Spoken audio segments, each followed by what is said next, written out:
This year in the Big 12, do you have any idea who's actually, there's a couple of teams at the top that look like they're really good, but everybody else, we don't know. We Yeah, don't it looks, know who or what they are. Really. I watched almost all the Oklahoma-Texas game, and I think those are really good teams. I think they're very talented.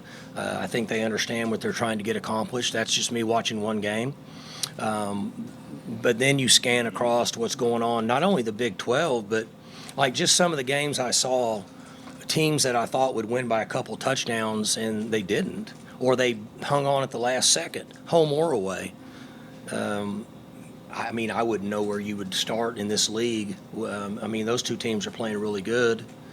I mean, we could talk about all the games. There's things that happened in the Big 12 this week that we wouldn't have predicted. So it's the way it is now. It's where it's teams. There's not much difference between anybody. The luxury of saying we're going to win, you're going to have multiple teams in your league win 10 games.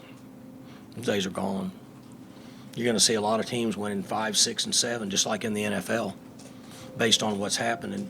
You'll have runs, like you'll have teams that have 3 or 4 NFL players on their team, and then they stay healthy. They can make a pretty good run, but as soon as they lose a couple, 3 of those guys, and if they get a couple injuries, they become a 6-win team. That's my guess in the future. Did you watch that game as a fan, just interested in seeing a good college football game, or a coach? I have a Big Chief notebook and crayon every time I watch. Crayon? No, I was joking. I have a notepad and a pen, and it sits by my chair, and I have all my stuff around. And if I try to steal people's plays and make notes, and anything I see that's a good play, I write it down. Arizona ran a great play the other day against USC. Anybody stay up that late? So they had long yardage, and they spread everybody out, and they ran him down the field, and they took the back out, and they dumped it to him, and they took the center, and they cracked the mic on Mason Cobb, and ran him for however many yards? Smart football play. You see us do that. Lincoln did that forever. Bring the receiver all the way across the field and go block the linebacker, but it was a guy from out there. It wasn't in the backfield. Things like that. I write them down, take notes. There's a lot of smart coaches out there.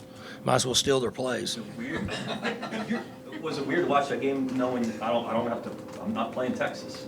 Mm-hmm. Was that kind of strange? Mm-hmm. And I used to have to take notes on both teams, but I didn't have to take notes on Texas. I only had to take notes on OU.